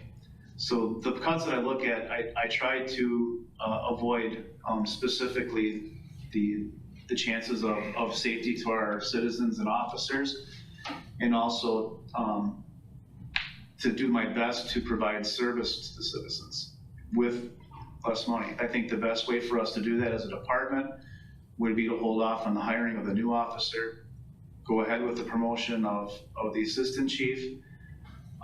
We can debate the promotion of the lieutenant when that's appropriate. The additional cost of the department, it's one pay scale between lieutenant and assistant chief. So I think that that's something that we can move forward with, so. So with the shortage of one patrol officer on a shift, as in the past, I'm thinking that if need be during the summer months, when available, school liaison may be put on the road to augment patrol. Everybody's fair game. We need to provide a first responder mentality to the city. So that's a priority. And then we have to have the art of leadership and figure out where we can delegate our people. Now, it's fair to note that at least one member of the Common Council expressed the concern last night, or Tuesday night, about eliminating the assistant chief position. That was simply a comment that was made. None of the other aldermen responded to that comment, but it's out there by at least one alderman. I guess my comment here is that the assistant chief can be an officer, or the officer can't be an assistant chief. You can go down, if you had to, you could jump on a squad and go do stuff. Assistant Chief Epps and I have responded and will continue to respond to calls as needed. It's a more versatile position than an officer. It's with regret that we have to be here, but I understand the fiscal. And if this is the best way forward, I say we trust the chief who's on the ground and knows what his department needs, and go with his counsel and this and that. That's my suggestion. I think historically, and I'm gonna go back, way back to Chief Harrelson, and at that time when I started at PD, it was Deputy Chief Clem Spencer. Then when he got promoted, he had Sergeant Stroik promoted to DC Stroik. And then there was a lull where we didn't have I don't remember how many years once Stroik became police chief, but he still had an administrative lieutenant, I believe. And having worked in that environment for a lot of years, it's completely necessary to have that position filled to assist the actual chief, you know, and to augment things that he or she doesn't have the opportunity to do. And it also allows them to get the experience to hopefully fulfill the role if they were to be hired later on down the road as chief. So I can make a motion that we look to fill that position. Can I make one comment before? Yeah. Sure. In the structure that Commissioner Meek is talking about, we had a chief, then 2 lieutenants, and then sergeants. Chief Gramza did restructure the department, and I believe that the department is structured in the most efficient way now. Especially, I can say that in the time that I've worked here, it's the most efficient way that the department's been structured. We have 4 lieutenants because it takes 4 shifts to run a 12-hour schedule. We have a lieutenant that supervises each of those shifts. They're the frontline supervisors for each of those shifts. We have another lieutenant who supervises the detective bureau as an independent shift, if you will. Our bureau is comprised of awesome people, but supervision is needed in that level as well. As a side note, Lori Crookstrom supervises our non-sworn personnel, and she's got her plate full. It's phenomenal. In this structure, we then have an assistant chief who supervises the lieutenants, and he is a support to that group of people who work, we work 24-hour schedules, and he supports them as we deal with that day-to-day crises that come up. In the former structure with 2 lieutenants in that helm, they were divided so much that a lot of the ground crew, the boots on the ground, the direct service to our citizens suffered because of that break in the chain. The way that we have our structure devised right now, I can get hit by a bus on the way out of this building, and our department is going to pick up where we left off. We need to have that structure.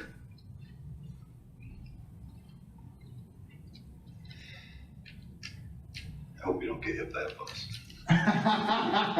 Yeah, it's absolutely. It's absolutely. Okay, so at this point, we have a motion by Mr. Meek, second by Mr. Steingraber. Yes. See, I got that, no confusion there. To begin the hiring process for Assistant Chief of Police. Lori? Or is that to run the promotional? Yep, I believe You're doing Combining 21-8, we're approving 21-8. Okay, let's just go back for a second. would it be easier to look at it 2 separate? We're looking at number 20 right now. 20. Right. Okay, so maybe, So we're going to approve the request to run a hiring process for the police department as outlined in the memo. The hiring process for officer or for? There's a promotional process that's not on this month. That was approved last month. Right, as outlined in This the memo. is to replace the vacancy that would be left when Assistant Chief Zeps retires. Right. So then we have a motion to approve the hiring process as outlined in the memo of October 18. Because I was thinking, I thought, if I'm not misunderstood, I thought you were saying we should hold off on the hiring process. I got confused too. Misunderstood. My recommendation today. Yes, Right. sorry. So we're doing assistant chief. Call the roll. So Assistant chief. we're all on the same board? Yeah, so we're saying, yep, go on the assistant chief. Right. Okay, yes, I'm definitely on board. Okay. Steingraber, Yes. Meek, Schenker. Yes. Excuse me a second. Did you have clarification or statement? I don't know what we're voting. I guess what I'm looking, the number 20 is to hire a new police officer to fill a vacancy. It's not to run the promotional process for assistant chief. But you're looking for a no vote at this time, to suspend that. My recommendation would be to suspend it until we know what field we're playing on. Okay, yes. But the decision rests with you. So can I rescind my recommendation? Yes, thank you. We can go back. We've already voted. Okay. So you can, okay, so we voted yes for the assistant chief. But it's not even on. But that's not It's what on we're the voting. agenda. Voting. We kind of went around and back and can't, yeah. It happens. See? Okay. Yeah. So that's right. What I would do is I would entertain a motion.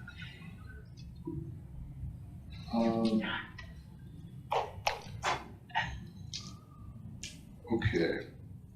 To reconsider, Lois, for a reconsideration, does that has to be by a person who votes yes, correct? I voted yes, so I would say yes, I would like to reconsider that. Okay, so we reconsider the motion. I didn't vote. at the end. I had to vote. Okay, so we're reconsidering the motion. We have a second, first and second. So now we're reconsidering the motion that just was approved. So now, all in favor of the reconsideration? Okay, so we need a motion to reconsider. All in favor, aye. Say aye. All in favor, nay. Okay, so that motion to reconsider is passed. Now we reconsider. So now on this one,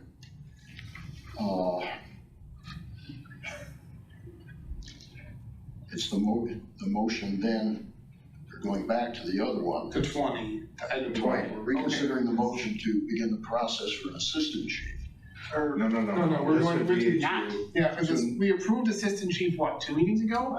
Last month. Yeah, so that's already done, that should still continue, we're not touching that. Right. Right? So, This would be to not to begin the hiring process of Process. patrol officer. Correct, To not. correct. right, to not consider that. Right, and we're holding off on that proposal for later on, potentially down the road. Yes. So Correct. right now, we would not. So the motion, in my opinion, would be to postpone or not to start the hiring process for new patrolmen. Postpone to a later date. I will second that motion. I was confused at the beginning. Sorry, Lori. Apology should be mine. Got tied up here with We were talking about the assistant chief. and got tied test stuck in our craw. Right. Okay, so now, let's see. We're gonna reconsider. Read that back to us. So right now, we have a motion and a second to postpone the hiring Postpone. process. So we need a For a patrol officer. patrol Patrol officer. officer. Okay, And now we need to vote on that. now we need to vote on that. Okay, all in favor? Aye. Right. Aye. Nay? 0. Okay, all ayes.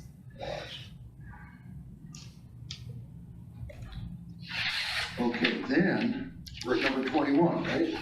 Right. Okay. Okay, what do you got, chief? Okay. So this is approval of a request to run a promotional process for the position of lieutenant for the police department. And based upon your discussion, we need the lieutenant. We do need lieutenants, however, I would propose that, well, we could go one of 2 ways. We could still run a process to establish a list. However, I really feel at this time, the best way for our department to go is to hold off on running this promotional process. And the reason is we're just on unsettled ground until the council Right. does decide on what's appropriate. We don't know what's gonna happen tonight. Right. At 7 o'clock tonight, right, Lois? Correct. Yes, sir. Oh, boy. Okay, at this point now, seeking a motion to delay the promotional process for the position of lieutenant. I will make that motion. Motion by Steve, Second. second by the other Steve. Any discussion? There being none, all in favor? Aye. Aye. Nays are 0. I think maybe we should celebrate Administrative Assistance Week. I might be wrong, but I think there's a quicker way through that.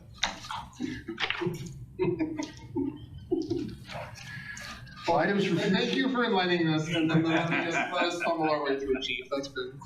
Items for future meetings. Are there any items for future meetings? Just if the fire department, police department can look at that long distance versus the normal billing, what entity or company it goes through, to include whether or not IT is going to set that up. If it's something that's not contractual and it's a cost savings to the city to go with another company, maybe that should be done right away. But if it has to be done through IT, through IT.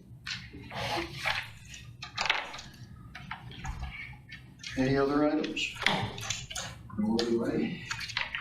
We're adjourned.